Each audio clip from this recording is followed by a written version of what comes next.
Imagine you have a disease, a serious disease that can kill you. And there's only one drug that can save your life. Now imagine waking up one morning and discovering that this drug, which cost $13.50 yesterday, now costs $750. Same pill, same company, just one man's decision. This actually happened. And the man behind it smiled at the cameras, laughed at the public, and said he wished he had raised the price even more. His name is Martin Shkreli, and the internet called him the most hated man in America. This is his story.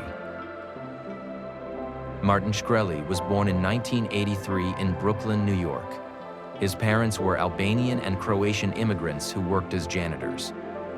Martin was not a normal kid. He was brilliant, obsessed with money, and extremely difficult to be around. While other children played outside, Martin stayed home reading about stocks, chemistry, and business. He had no friends. He didn't care. He wanted to be rich. At 16 years old, while still in high school, Martin got an internship at a hedge fund called Kramer, Berkowitz & Company. A hedge fund is basically a company that invests other people's money to make profits. Martin was just a teenager, but he was already analyzing stocks and making recommendations. His boss noticed something strange about him. Martin was smart, maybe too smart, but he had zero empathy. He didn't understand people. He only understood numbers. After high school, Martin went to college for 1 year and then dropped out. He didn't need a degree. He already knew more about finance than most professors.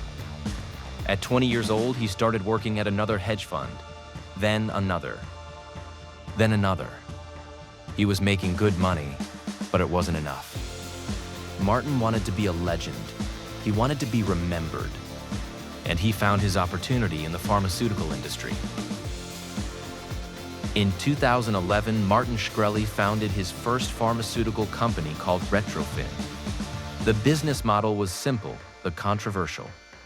He would find old drugs that were already approved and being sold, buy the rights to those drugs, and then increase the price. These were not new drugs. These were medicines that had been on the market for decades.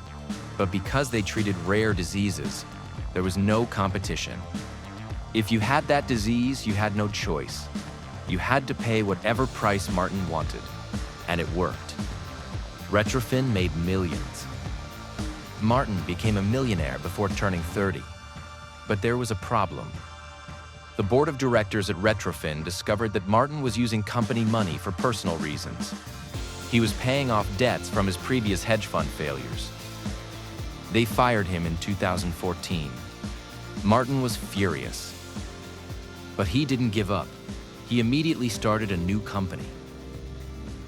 This one was called Touring Pharmaceuticals. And this is where the real nightmare began. In 2015, Touring Pharmaceuticals bought the rights to a drug called Daraprim. Daraprim is a life-saving medication. It treats a parasitic infection called toxoplasmosis, which is especially dangerous for people with weak immune systems, like AIDS patients, cancer patients, and pregnant women. The drug had been around since 1953. It was old, it was essential, and it cost $13.50 per pill. Then Martin Shkreli made his move. Overnight, he raised the price from $13.50 to $750 per pill. That's an increase of 5,000%. A bottle of Daraprim that used to cost $750 now costs $75,000. People who needed this drug to survive suddenly couldn't afford it. Families were destroyed. Patients were panicking. And Martin, he was laughing. The news spread fast. Journalists started calling.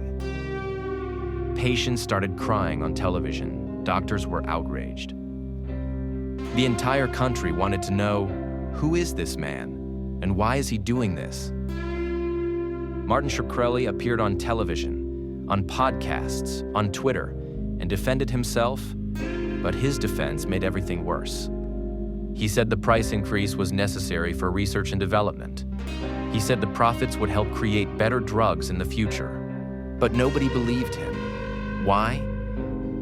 Because Daraprim was an old drug. It didn't need research. It had been working perfectly for 60 years. Martin was lying, and everyone knew it. But he didn't care. In fact, he seemed to enjoy the attention. He posted videos on YouTube. He streamed himself playing video games. He argued with people on Twitter. He called his critics idiots. He said he should have raised the price even higher. He bought a rare Wu-Tang Clan album for $2 million just to show off.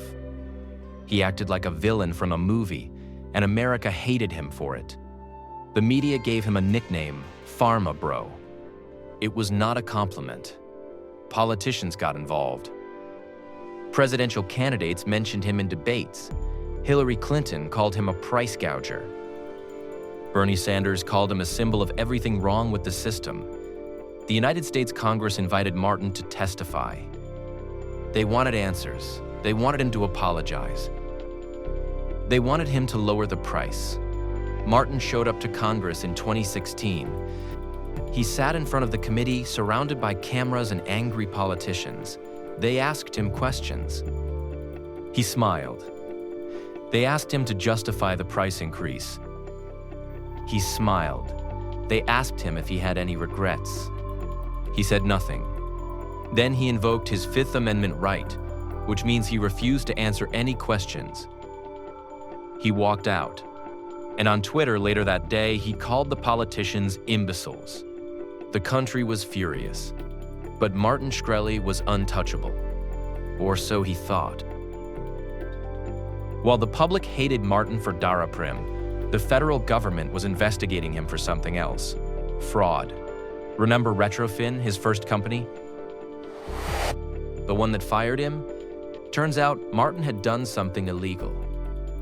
He had lied to investors at his hedge funds. He had lost their money through bad investments, then used money from Retrofin to pay them back secretly. This is called securities fraud, and it's a serious crime. In December 2015, just months after the Daraprim scandal exploded, the FBI arrested Martin Shkreli. He was charged with securities fraud and conspiracy. The charges had nothing to do with the drug prices. They had to do with lying to investors and stealing from his own company. Martin posted bail and was released, but his life was falling apart. His lawyers told him to stay quiet, to stop posting on social media, to show respect. But Martin couldn't help himself. He kept tweeting. He kept trolling. He kept acting like nothing was wrong. In 2017, he did something incredibly stupid. He posted on Facebook offering $5,000 to anyone who could grab a strand of Hillary Clinton's hair during her book tour. The Secret Service did not find this funny.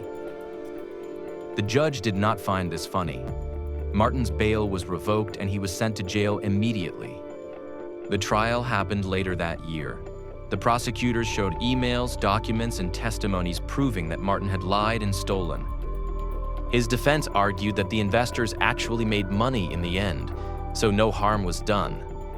But the jury didn't care. In August 2017, Martin Shkreli was found guilty on 3 counts of fraud. In March 2018, he was sentenced to 7 years in federal prison. Even in court, even while being sentenced, Martin couldn't stop being arrogant. He cried. He apologized, but nobody believed him.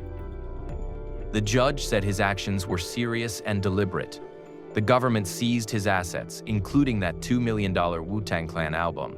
Martin Shkreli, the man who thought he was untouchable, was going to prison. Martin Shkreli was released from prison in May 2022 after serving most of his sentence. But his story didn't end there. In 2024, he was banned for life from the pharmaceutical industry. A federal judge ruled that he must pay $64 million in profits from the Daraprim scheme, and that he can never work in pharma again. So what happened to the price of Daraprim? It stayed high for years. Other companies eventually created cheaper versions, but for a long time, patients suffered. Some died because they couldn't afford their medication. Families went bankrupt. And all of this because one man wanted to get rich and didn't care who he hurt. Martin Shkreli is not in prison anymore, but he is still hated. He still posts online. He still tries to defend himself. He still doesn't seem to understand why people are so angry. And that's the scariest part of this story. Martin Shkreli is smart. He's educated. He understands science and business. But he doesn't understand human suffering. He sees people as numbers.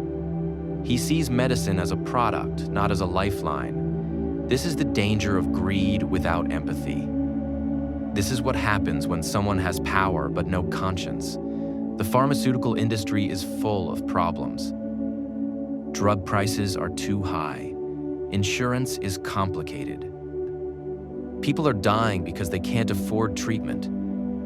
But Martin Shkreli made it worse. He became the face of everything broken in the system, and he did it with a smile. The story of Martin Shkreli is not just about one bad person. It's about a broken system that allows people like him to exist. It's about the fact that in some countries, including the United States, there are almost no laws to stop companies from raising drug prices as high as they want. It's about profit over people. And it's a warning. Because Martin Shkreli is not the only one. He's just the one who was stupid enough to brag about it. There are other executives, other companies, quietly doing similar things right now. They're just smarter. They don't go on television and laugh. They don't buy million-dollar albums. They stay in the shadows. But the result is the same. People suffer. So what can we learn from Pharma Bro? That intelligence without ethics is dangerous. That power without responsibility is destructive. And that sometimes the system protects the wrong people until it's too late. If you enjoyed this story, subscribe to Capital Sins for more shocking cases of greed, fraud, and corporate evil. Hit the like button, share this video, and let me know in the comments. Do you think Martin Shkreli deserved a harsher punishment? See you in the next episode.